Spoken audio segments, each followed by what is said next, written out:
I thought signing the divorce papers would finally close that chapter of my life. I had spent months trying to understand how my marriage had reached that point. From the outside, everything had looked ordinary. We had a home, routines, responsibilities, and a family that seemed stable. But behind closed doors, things had been changing for a long time. My husband became distant. He was constantly busy, often distracted, and increasingly protective of his phone. Whenever I asked questions, he had an explanation ready. Work was stressful. He needed space. He was tired. I believed him because I wanted to. Then I discovered that he had developed an emotional relationship with another adult woman. That discovery destroyed whatever trust remained between us. We tried talking about it, but every conversation seemed to reveal another lie. Eventually, I realized that I was no longer trying to save a marriage. I was trying to recover from what the marriage had become. We divorced. Afterward, I thought the hardest part would be starting over alone. I was wrong. The hardest part was accepting that the divorce had changed more than my relationship with my husband. It had changed my relationship with my stepson, too. He had never been responsible for his father's choices. During the years I had been married, I had genuinely cared about him.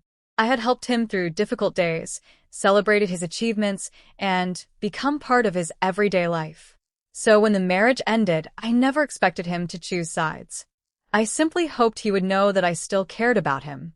For several months, we barely spoke. He stayed mostly with his father, and I respected his space. I knew he was dealing with the collapse of his family structure in his own way. Then one evening, my phone rang. It was him. He asked if he could stay with me for a while. I was surprised. I asked what had happened, but he only said that things had become difficult, and he needed somewhere peaceful to stay. I agreed. When he arrived with his belongings, I immediately noticed that he was different. The person I remembered was more open and talkative. This version of him seemed guarded. He avoided discussing his father. He avoided discussing the divorce. And whenever his father's name appeared on his phone, his expression changed. At first, I assumed he was simply angry about the divorce. I didn't want to interrogate him. Then one evening, he asked me something that I wasn't prepared to hear. "Did you ever find out the real reason your marriage ended?" I stared at him. I told him that I knew about his father's relationship with another woman. He shook his head. "That isn't everything." My stomach tightened. I asked him what else there was. He looked uncomfortable and said he wasn't sure whether he should tell me. I reminded him that he didn't have to protect either of us. Whatever had happened between his father and me was not his responsibility. But he still remained silent. That silence bothered me more than an accusation would have. Over the next few days, I started noticing small things. He received calls that he refused to answer in front of me. He sometimes left the room to speak privately. Whenever I mentioned his father, he became tense. Finally, I asked him whether his father had contacted the woman involved in the divorce. He didn't answer directly. Instead, he said, "You should ask him yourself." That was when I realized he knew something. Something I had never been told. The divorce I thought had ended with the truth had apparently been built on only part of it. And now the person carrying the missing piece of that story was living under my roof. For several days, I tried to convince myself that I was overthinking everything.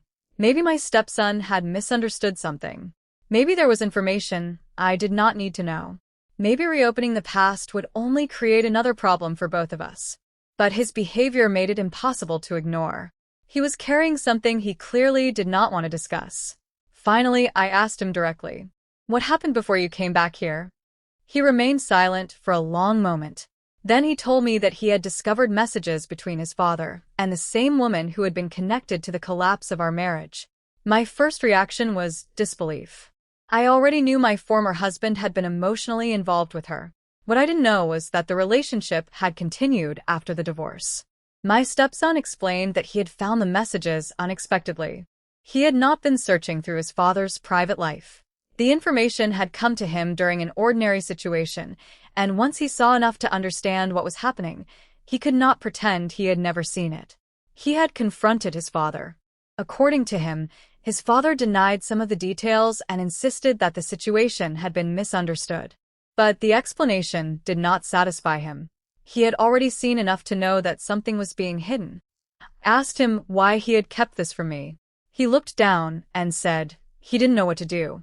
He was afraid that telling me would reopen the pain of the divorce. He was also afraid that his father would accuse him of taking my side.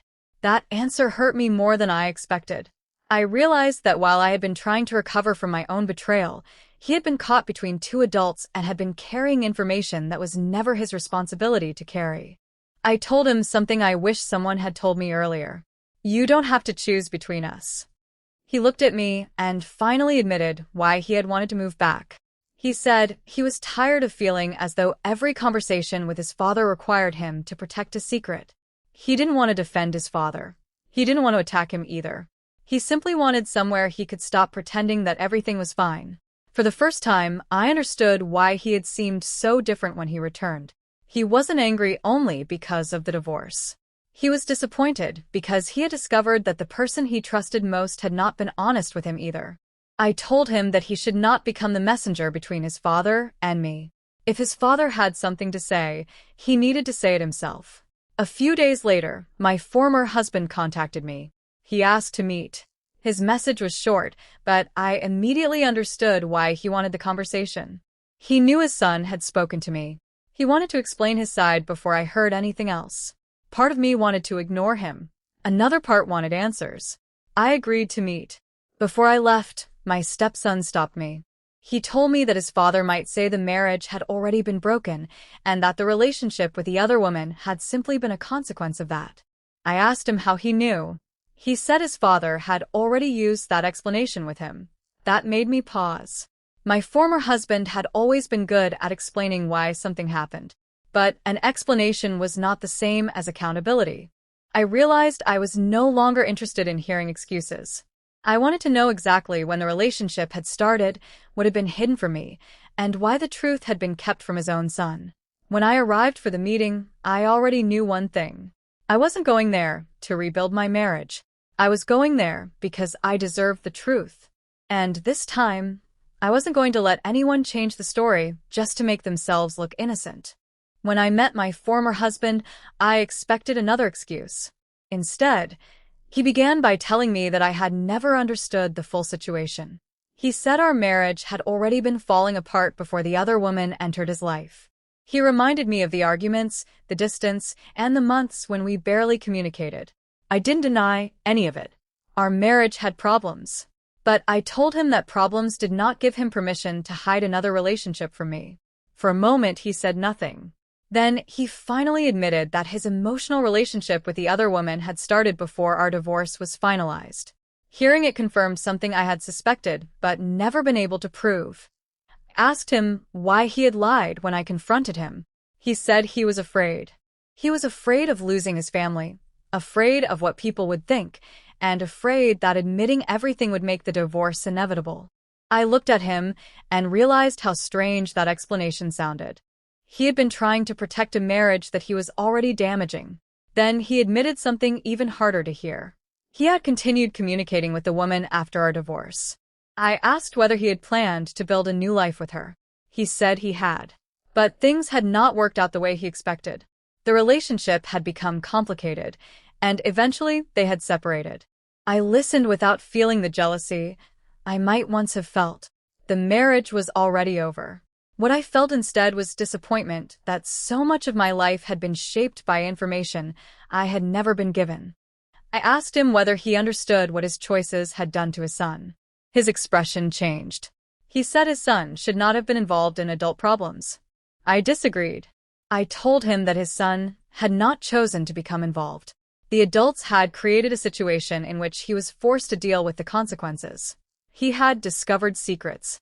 He had confronted his father. And now he was living with the emotional weight of decisions he never made. My former husband became defensive. He said he had made mistakes but that he still loved his son. I told him that loving someone did not automatically repair the damage caused by dishonesty. Then he asked a question I never expected. Do you think we could ever start over? I knew immediately what my answer was. No. He looked disappointed. I explained that regret was not the same thing as rebuilding trust. Our marriage had ended because trust had been broken repeatedly, not because we had experienced one difficult argument. I had already spent too much time trying to understand why he had betrayed me. I no longer needed another explanation. What mattered now was what I would do with the truth. When I returned home, my stepson asked how the conversation went.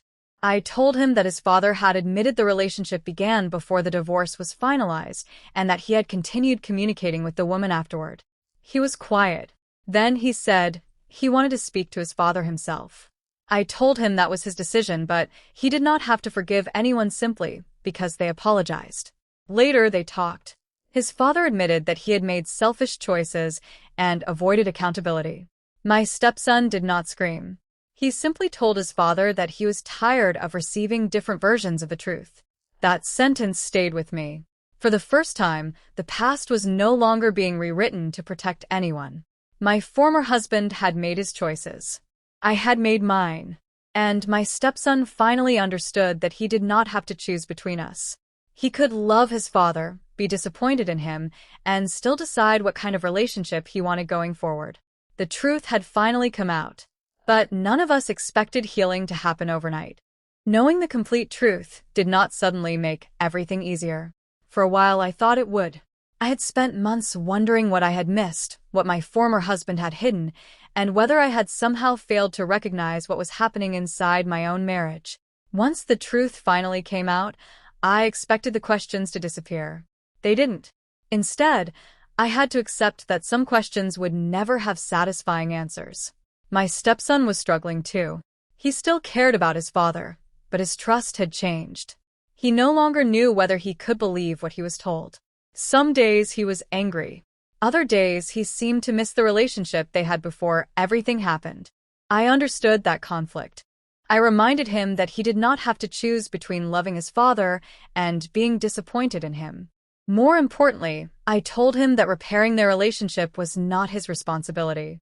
His father had to take responsibility for his own actions. I also made a decision for myself. I would not spend the rest of my life trying to understand why my former husband had betrayed me. I had already asked those questions too many times. Why did he do it? Why did he hide it? Why did he continue after the divorce? Why did he make everyone believe a different version of the truth? Eventually, I realized that none of those answers could change what had already happened. What I could change was what happened next. I started rebuilding my life, without constantly comparing it to the life I had before the divorce. I changed routines. I stopped checking what my former husband was doing. I stopped wondering whether his relationship with the other woman had worked out. His choices were no longer my responsibility. My stepson slowly began rebuilding his own relationship with his father too. It wasn't easy. His father had to understand that one apology could not erase years of disappointment. He needed to be consistent. He needed to stop making excuses.